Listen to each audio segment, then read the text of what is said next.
Welcome to the Living Your Legacy podcast. I'm Kim Rain, a life coach and health mentor with over 13 years experience helping people lower their stress and anxiety, lose weight, sleep better and live happier, healthier, more purposeful lives. I'm Helen Ranson.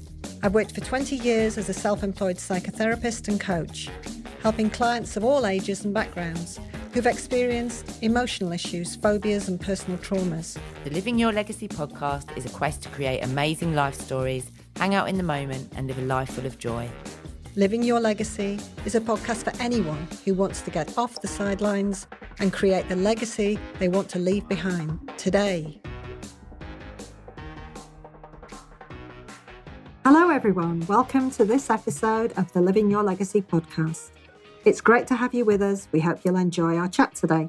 We're looking at being bold and brave, breaking out, making choices, pushing our limits, and taking opportunities that come our way without fear or compromises. I'm here with Kim, and we're going to start with looking at what gets in our way when we're trying to follow our dreams. So, Kim, the biggest barrier, let's start with that one. The biggest barrier to being bold and brave. Well, I think the biggest barrier that I see, and obviously struggle with myself, is fear. I think that's got to be the basic one. You know, fear is there to keep us safe. Fear is there to protect us, and the need to stay safe is, you know, it's a survival mechanism, and anything such as like stepping into the unknown, where we are at risk of, you know, it used to be years ago, death from wild animals, etc. And now it's, you know, just that, the fear of failure, where we're at risk of ridicule or maybe of jealousy if we strive and if we really succeed. And then what if the people in our circle, things are going to change, a fear of change as well. I think that really sort of kind of stops people and holds them back from them being bold and brave. I think that, you know, the subconscious is always trying to keep the body and the soul safe. So it will always try and pull you back, and it will think up crazy ways of trying to stop you doing what you need to do and what you want to do moving forward. And I think it will try and tell you that you're not good enough, and it will make all these voices in your head. And you know, the voices that we get in our head are one of the big things that kind of stop you taking the opportunities and the choice, taking the more difficult decisions and the bolder and more braver ones. And those voices in your head are your saboteurs.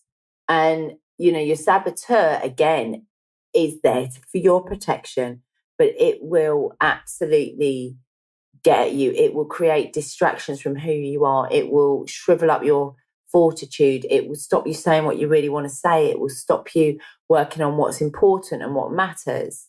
And it can shape like the role that you play in any given situation. So again, it can stop you being who you truly are and getting what you want. It's that voice in your head, and it will keep you playing safe. Yeah. And it will pipe up most when you are about to come out of your comfort zone, when you are about to take that opportunity to do that bold, brave thing. And you know, I say to people, you've got to think of your saboteur as like an overly protective and concerned parent, you know, wants you to grow, but actually it just doesn't want you to get hurt. And it's worried that if you raise your head above the parapet, if you try and, you know, stand out there, that you might not be safe. So it wants to keep you where it thinks that you will be safe. Yeah. And it's where that's in your comfort zone.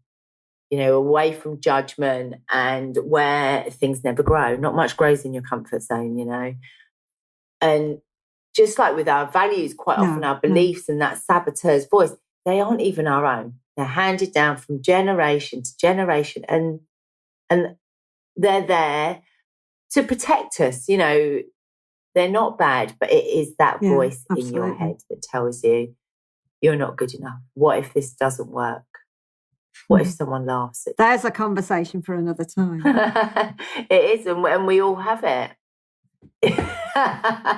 And then I think the other thing, the big thing that, and I love this example, and this particular manner of it comes from Tony Robbins, but it is about, you know, how the rich get richer and the poor get poorer. It's our belief systems. And, you know, because with our belief systems, our beliefs affect they come from ourselves, but from generations. They're handed down, and they create a lot of the choices that we make, the actions, the decisions. And what happens is our beliefs actually influence our potential. So if we believe we can, then we are going to have a far more chance of taking the actions that will give us the results. And the actions that we take, they determine the results. And the results that we take, if we take actions that give us results. So, for example, to use Slim from Within, my clients on Slim from Within, as an example, quite often they will come to me and they'll want to lose weight, and they'll be struggling to lose weight, and they would have tried everything and quite often it's not a lack of strategy that's holding them back. It's not a lack of strategy that's stopping them moving forward. It is actually their belief system. And what can happen is, they're so used to going on a diet and it not working. They're so used to trying to have, this week I'm going to be really healthy. I'm going to be really healthy. And then by 5 o'clock on Monday, they're opening the bottle of wine. I'm going to go to the gym, and then a bad day at work, they don't go to the gym. So they kind of get into this belief cycle of, it's not going to work for me. I find this really difficult. It's very hard. And that affects their potential. And, if you don't believe that you can do it, and, maybe for you've signed up. So I run a boot camp as well. People will sign up for that. And if they don't believe they can do it at 6:30 on Monday morning, when that alarm comes on, you're not going to bother getting, if you're going to think, actually it's cold out and I'm in bed and it's Monday morning, you know what, I'll hit the snooze button. And there, lo and behold, you haven't taken the action. So the following week, guess what? You haven't lost any weight. And yet what happens when people come to camp or they come on Slim from Within is bit by bit, we take them on a process whereby we change that belief system. And we change that belief system by, doing that cycle, by looking at their results, by celebrating their small wins. And when they know that they are getting wins and things are working, their belief changes just very slightly, but that slight change affects their potential, affects their actions, and affects their results. And the more positive results you get, so you spiral up, the more negative, so you spiral down. And I think that, having a belief system that is a belief system based on lack, based on negativity, can be one of the biggest barriers that stop us being bold and being brave and taking those opportunities. If we're always told that things like that don't happen to us, or that, if you put yourself out there, what if somebody laughs at you and all of those things. And again, it's like back to that maybe protective parent, your subconscious trying to look after you.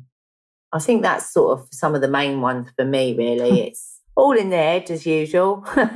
What about you? What are some of the stuff that you come across? For me, it's, the psychological process of our brains being negatively hardwired, as you've said, from the moment we're born, really. And we have this ancient wiring in our brains that is there to protect us. And it's learning how to rewire and reprogram our subconscious mind, which works on rehearsal and practice. So I find that lots of the guys who come to me are just pre-programmed with habits that they don't know how to change. And yes, some of them are beliefs and some of them are mental health strategies that they've learnt throughout the years to just cope and survive. And understanding that, our subconscious mind acts like a tape recorder is key in helping people work out, how they're going to move from one habit to another. So the subconscious is there. It's a huge processing unit. It's just like a tape recorder. And in order to change a habit, we need to basically record over it. We can't manipulate it. We have to actually put something else in place. We have to put something new there and tape over it in order to change our habits. And we do that a lot of the time with practice. We've talked about this, haven't we, with meditation and staying in the moment and the other stuff we've chatted about. A lot of this is about building up new practices in our life that become our new normals, a new way of being, so that we can rewire our programming and our beliefs and make it natural. uncertainty, old habits. Pre-anxiety is a huge problem for people. So not even anxiety itself, but the fear of it is a huge limiter in people being bold and brave. So, they may have a fear about something coming up or something that they would like to do. And the fear of it will start weeks, if not months before that date in the diary. Oh, I know. Yes, I know that one. Yeah. I mean, I've dealt with people who have phobic responses to things. So, for example, flying or visits to dentists. And I've worked with clients in dental surgery, actually, using hypnosis as an anaesthetic.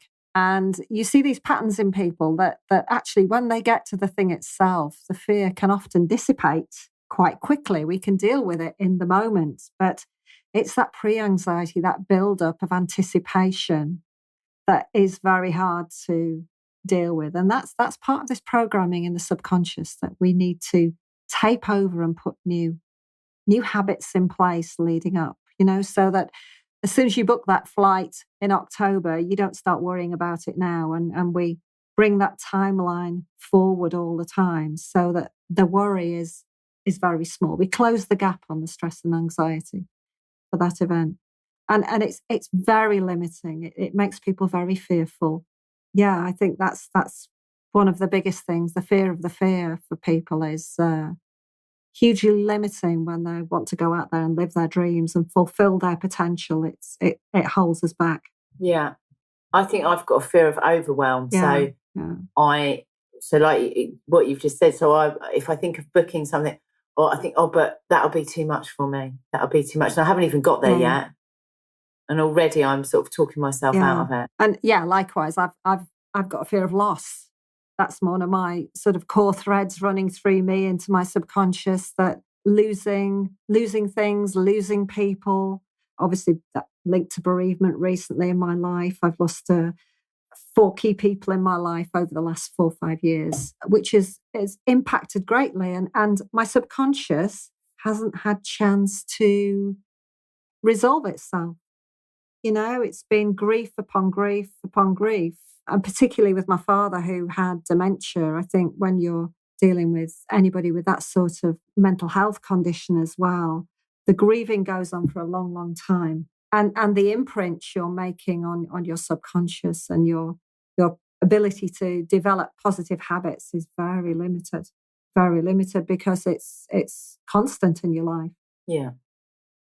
So sometimes it's maybe the underlying issues as well. Yeah, you're absolutely right. All this pre-programming we have in our lives, we start off very limited, don't we, in our ability to fulfill our potential from being young. And it's fear that gets in the way every time. And it's a fight to get our way out of it. It really is a struggle. It doesn't come naturally to us to be bold and brave and positive. We have to really work at that and rehearse and practice new ways of being in order to make them feel natural and comfortable to us. It's remaking the grooves, isn't it? Absolutely. Because you just naturally. I walked the dog this morning, and for some reason I've never done this. You go there and you just walk the same. I go into the same words, not all the time. Go to different places, but with this particular car park that I park in, I always go a certain way. And this morning, for some reason, I thought, no, I'm going to completely turn it around and go the other way. Do you know what? I got lost twice. And it's a path that I have walked hundreds of times. Yeah. But actually, when I was walking it in the opposite direction, so redoing those grooves, that pathway, it looked different. I kept getting disorientated. I wasn't sure where I was. And it was very different. And it's just what you get used to. You get used to falling into those habits and those behaviours and those beliefs. You do, and it's hard to change. It's hard to get out of those. Yeah. I've noticed actually I've started getting lost at night when I'm driving, even to places that I am relatively familiar with. I seem to take wrong turnings, and it's like, that's really interesting. What's going on here? Just because I can't see, you lose confidence, I think, as you get older, if you don't develop new positives. I think we sort of revert back into our negative place, don't we? We lose our confidence, and I think we're a negative place and a comfortable place. We lose our ability to be bold, I think, the older we get. It's very sad. But I think we do. But I also think in other ways, there's a wisdom that if we harness it, we become more powerful to be bold, more powerful. It's about having that, accepting who you are as well. To me, everything, I think every week I will say it all comes back to authenticity, to being who you authentically are and to being comfortable with who you are. But it is nice in your comfort zone. And a lot of people don't know how to do things differently. And certainly when I get clients coming to me who have severe anxiety issues, they haven't got the emotional structures and the awareness to move themselves from one place to another because they've never learnt. And I think, that's something else we need to really be in touch with ourselves and understand ourselves as individuals in order to make these changes. Yeah. Separate our identity out from the views and judgments of everybody else. Mm-hmm. So making things happen, making things change, breaking these fears and these chains and these patterns.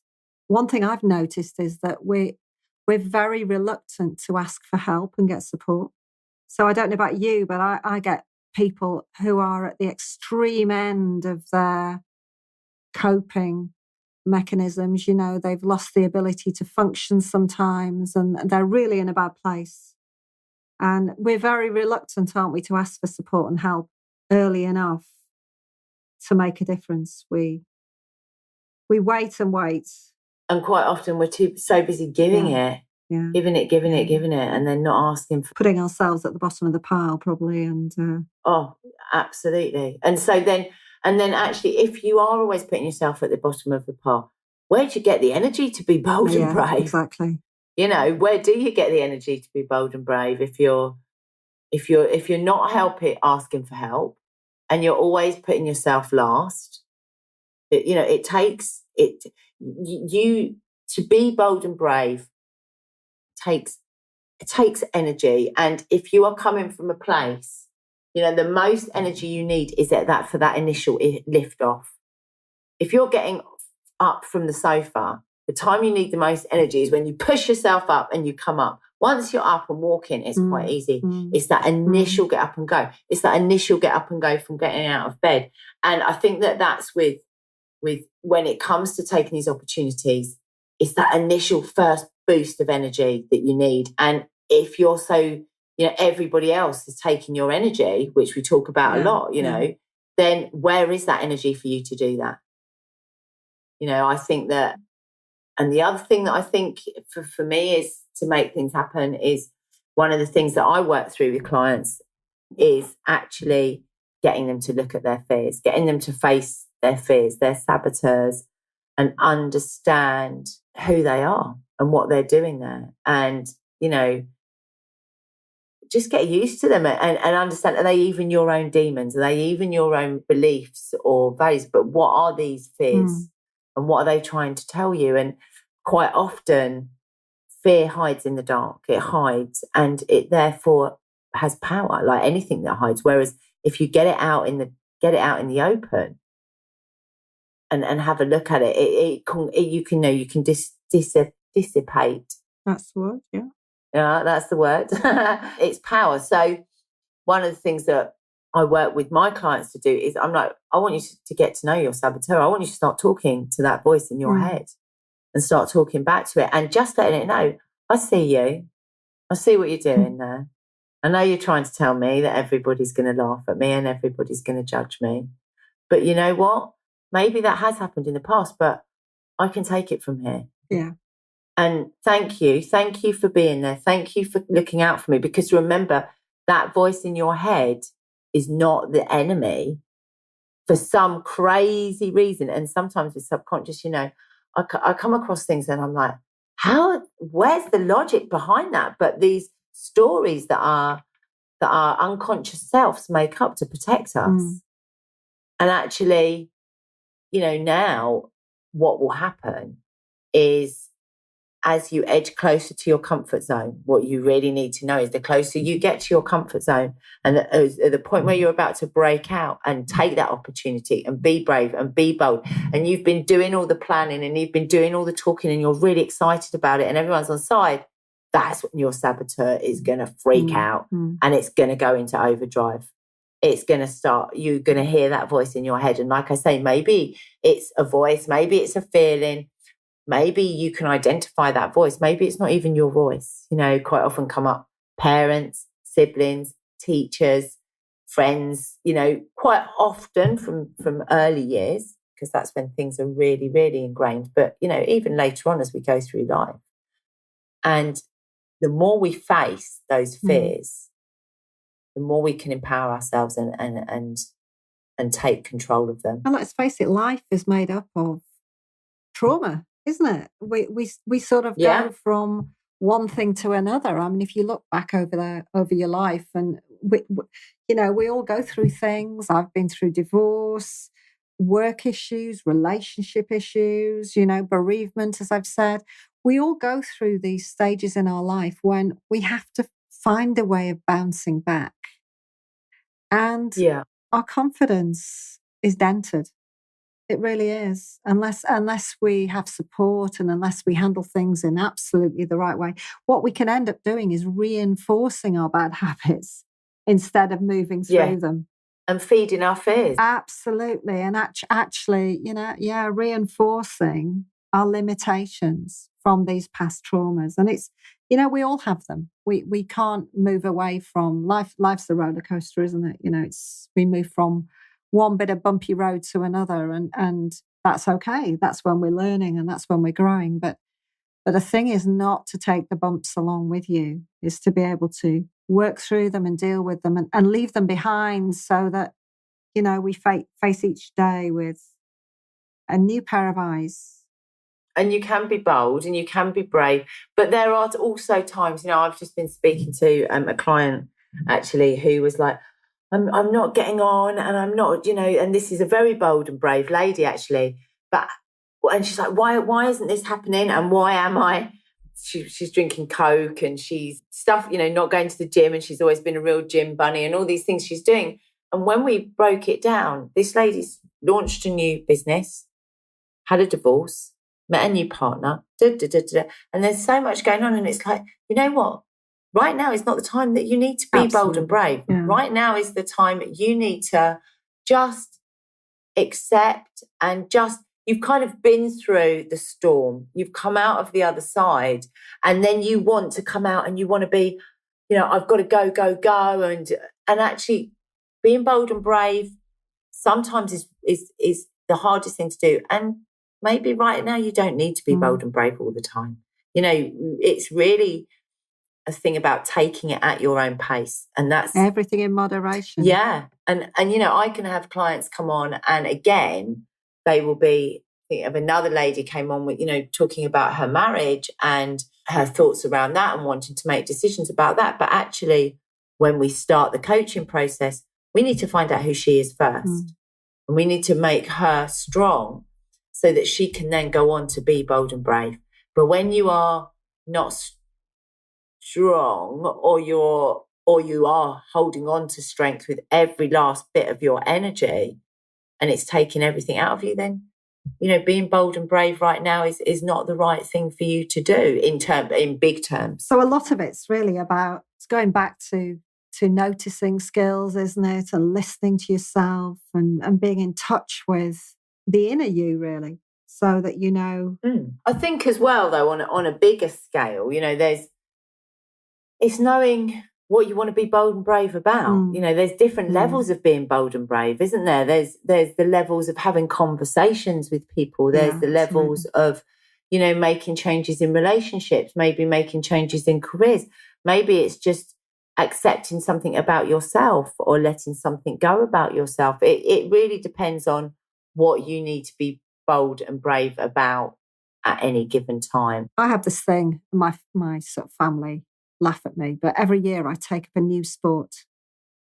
And it's, nothing much really. It's no big deal. But to me, it is a big deal. It's something that I go out there and I have a go at, and I try to learn something new. This year, it's stand-up paddleboarding. Oh, love that. It's a goodie for me. Next year, I think I've got tap dancing on the cards. So watch this space. But but on the other hand, being bold and brave can sometimes be recognizing that tonight is, 6 o'clock. It's time to put your PJs on, and that's the right thing for today. Yeah. Because if we had adventures every day, they'd stop being adventures, and if all our dreams came true, they wouldn't be dreams anymore, would they? So you need to get the perspective and the balance in your life as to give it definition. And knowing when to be brave and bold and when to just be you and just be in sync and actually just say, do you know what, right now I am staying in my comfort zone because that's just where I need to be. And I'm regrouping. I think the other thing that we work on, in coaching is, I think if you have got something that you want to be brave and bold with and about, and you're not sure, then it is making that plan.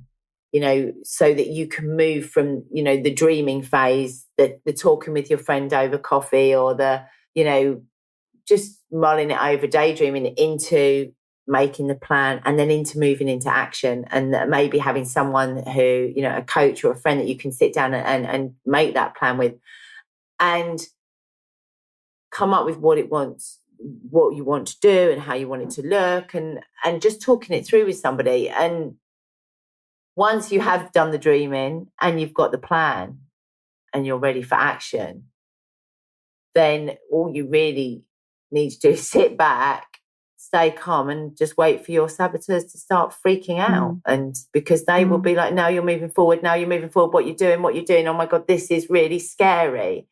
And again, that's when you just have to say, yeah, it is really scary, but it feels really right. Check in with yourself. Those saboteurs that live in your sort of repeating habits. And if you make a plan, it's great for shaking up that pre-anxiety I was talking about. So doing things differently, changing things around a little bit, will just loosen the hold that anxiety has on that moment or that thought or that experience. So, for example, if you're planning on going on a journey on a plane and it's a big deal for you, try packing a little bit earlier. Try packing in a different room. People have their habits around these rituals and routines that they do about all sorts of things. Change things around a little bit, Get to the airport a little bit later than you normally do, so you're not exposed to that space. And that actually loosens the hold a little bit of those saboteurs and those negative habits, and allows you to put a bit of calm in their place.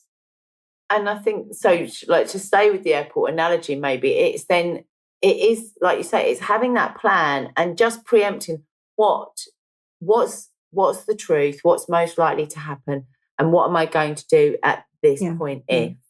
And just because quite often what I find with clients as well, in all areas, but when it comes to, taking these opportunities and making the choices and getting out of your comfort zone, quite often it is about that fear of the unknown.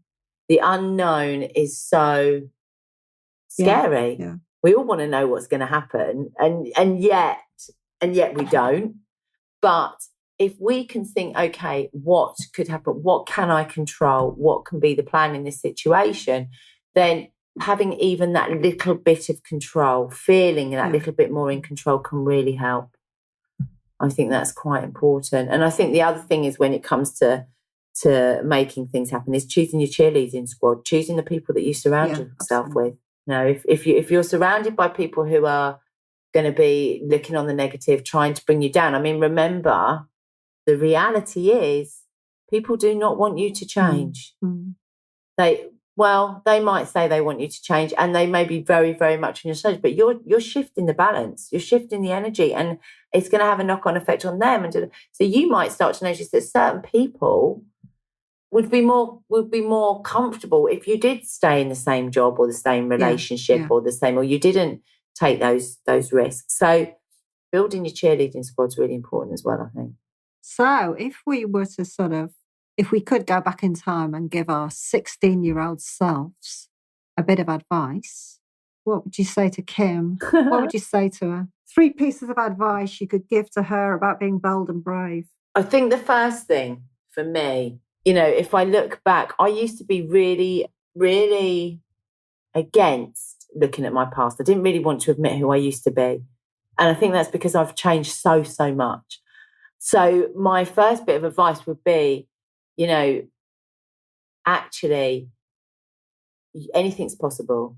Anything is possible. You do not have to accept things as they are now. I left school, I had 2 GCSEs, I dropped out of college, I went and worked in an office, I was overweight, I was in a very comfortable relationship, and I thought that was how it was always going to be, and that, I should just make do with that. And yet inside me was this yearning, and for years and years, 15, 16 years further on, I would dampen down that because I'd left school, I'd done my education, I did it. That's how it was. And so definitely anything is possible would be the first one. The other thing I think is that I'm responsible for my own happiness. Me and only me. And that actually, and this is really hard at 16, I think, to get your head round. But that you are, everything that you are is due to decisions and choices that you have made. Now, there are things that happen. We all have things that happen to us that we just shouldn't have to go through. And we can't control that, but we can control our reactions. And so you are responsible for those. So it would be to become responsible, take some ownership, and you will be empowered. You will be able to be who you truly are if you take ownership. And then I think the other thing is that I'm not responsible for the happiness of everyone else. True. I used to think that I was, and now I'm sort of like, you know what? Be kind, live truthfully, but first and foremost, live kindly and truthfully to yourself. Yeah. What would yours be? Big one for me, just try not to think about what other people think. Other people's validation and judgment. One day, it really won't matter. And so just try and make that day to day. Because when you get older and you go through lots of experiences, you have that wonderful thing called hindsight, and you can look back over your life and you can just see how you've been influenced and affected by other people and limited by them. You can see it. You can see it, as a timeline going backwards. So really, really, really try not to let other people get under your skin. Live by your own rules and try not to compromise yourself. When your back's up against the wall in life, you will get it. You'll understand. Yeah. You are good enough. You are good enough as long as you're, as you say, as long as you're living by good values, you're compassionate, you're honest, you're truthful, the big values of society, then that's enough. You don't have to be anything else. Very often that's other people's stuff. That's what they see about themselves. And don't let it affect you. Focus on yourself. And in doing so, number 2 would be live by your heart, not your head. So as soon as you possibly can, start to train yourself to use different vocabulary when you're making decisions or working out what to do next with your life, especially when you're looking at being bold and brave. Use the vocabulary of how do I feel about this, not what do I think I should do. Get rid of all those shoulds and run everything through your heart first. If it feels okay in this moment, do it. And then have no regrets. Because, we make those decisions and we take choices and we react to things in a certain way. And it's defined by the moment we're in. So don't hold that against yourself. If 2 weeks later you look back and say, do you know what, I could have done that differently. Yeah, of course you could. But in that moment, if it feels right to you, do it. And 9 times out of 10, it will be the right thing for you to do. So learning that self-trust, that learning to get in touch with your intuitive self is really vital with, living fully and allowing yourself to make clever choices in life without fearing what other people are going to think about you. And then the last one, of course, is that old cliche, life is too short. And we can all wait a long time to put these things into practice, but that's what you and I are here doing this podcast about now. It is about living your legacy now. Don't be a cliche. Tragedy is just around the corner all the time. It's a fact of life, you know. We never know what tomorrow will bring. So just stay in today and make it count. Make it count for something, and be bold and brave every day in your own way, however large or however small, but focus on one day at a time. Yeah. The trouble is, when I was 16, I wouldn't have listened to any of that. Do you know what? Because I thought I knew better. Repetition is a great thing. And it does work subliminally, because I now hear my 24-year-old talking to my 12-year-old, and it's not his voice that's coming out of his mouth, it's mine. And he's saying all the things to her that I've said to him. So at some level, fantastic, your subconscious does acknowledge, it does take these things on board. You know, we might not be emotionally ready to act on them yet, but the door has been opened, and you know, there's a chink of light. Yeah. There's a chink of light. And when we're ready to listen, and when we're sort of emotionally aware enough and intelligent enough to listen, then we will. But give those positive messages out, because our kids are formed from those positive messages, aren't they? You know, it's very easy to, that's part of their programming. So, and I think we see the best and the worst of ourselves in our kids. Absolutely. I do. They are a mirror image of us, aren't they, in so many ways? And, So takeaways for quite today. A learning curve. What you're going to take away today?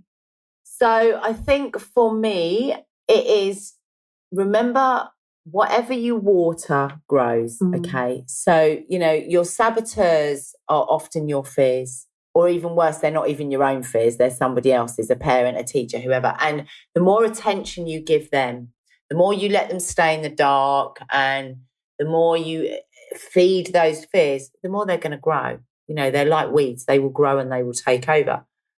Whereas if you start to water your authentic self, you start to think about what you value, what you want to do, what, you know, one of the good things to do is look back. You know, we always spend so much time looking forward. And if being bold and brave seems something that you would love to do, and yet you can feel yourself, you don't have that confidence, you know, my advice would be look backwards. We're always looking forwards, but look at all the amazing things that you've achieved, and the fact that you're still here, you're still standing. You have been bold and brave on numerous occasions. Exactly. And but that saboteur won't even let you do that, because we don't want you getting too crazy and putting your head above the parapet. It's called tall poppy syndrome. Apparently it comes from Australia. And the other thing is, you know, just remember, you need to get to know your saboteur. You need to understand that it is determined. It will freak out as soon as you start to move forward.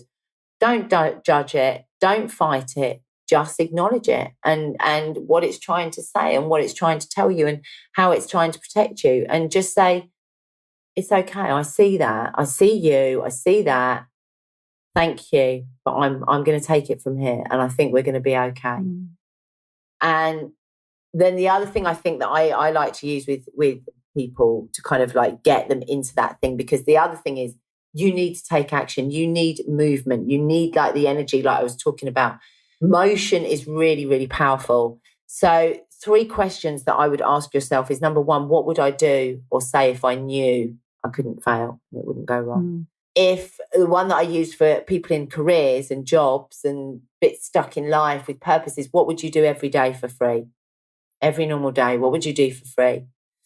And then the other thing is, where will I be in a year's time if I don't start living boldly and bravely? What is coming next if I don't start taking the evidence of all the times I've done it before and apply it to my next step? Yeah. What about yours? Oh, very similar, really. Be aware of who you're surrounding yourself with and what sort of influences. Understand how your mind works and the fact that your subconscious is just a constant loop playing on a tape machine. It will repeat itself unless you change what's on there. So you need to look at, you know, the fuel you're putting on your fire. You need to look at those habits and you need to reinforce the positives. Don't become your fears, you know. reinforce the positive things that you have in your life. So start to focus differently and make mistakes because they're a good way to learn. Yeah, They're a that's really a good good way one. to learn. And, you know, nothing is a mistake, really. There's an old Chinese proverb that says, nothing is good or bad, but thinking makes it so. And it's basically saying that, you know, it's all about perspective for all of us. So nothing's right or wrong. Live by your own rules and be as bold and brave as you need to be in your own space and time. Yeah.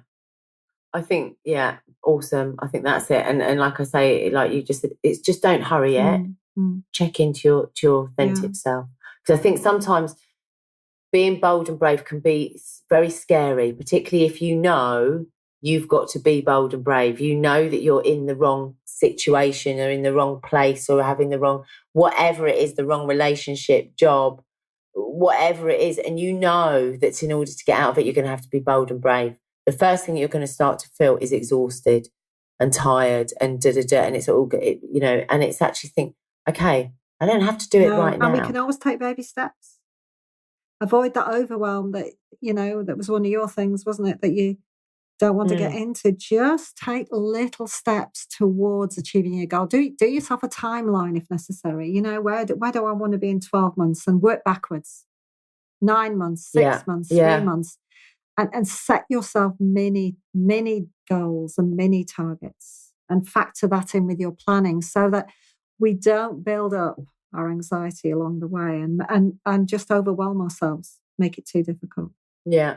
You said one of your favourite mottos, one of my favourite ones is you don't have to be great to start, but you have to start to be great. Just start. Just anything. Brilliant. Wow, I think we're finished. Yeah, that was good. Well, finished just for today. So, thanks, Kim. That's been really good. Thank you, everybody, for being with us. We've really enjoyed your company. Subscribe, share, let all your friends know what we're doing on here. Please come and be part of the conversation with us.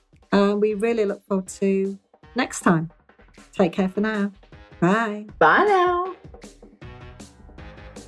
So that's all for now. Go away, enjoy the rest of your day, and have a good think about it. We hope you enjoyed the Living Your Legacy podcast. If you did, subscribe and come back for the next one. If you didn't, well, there's no accounting for taste.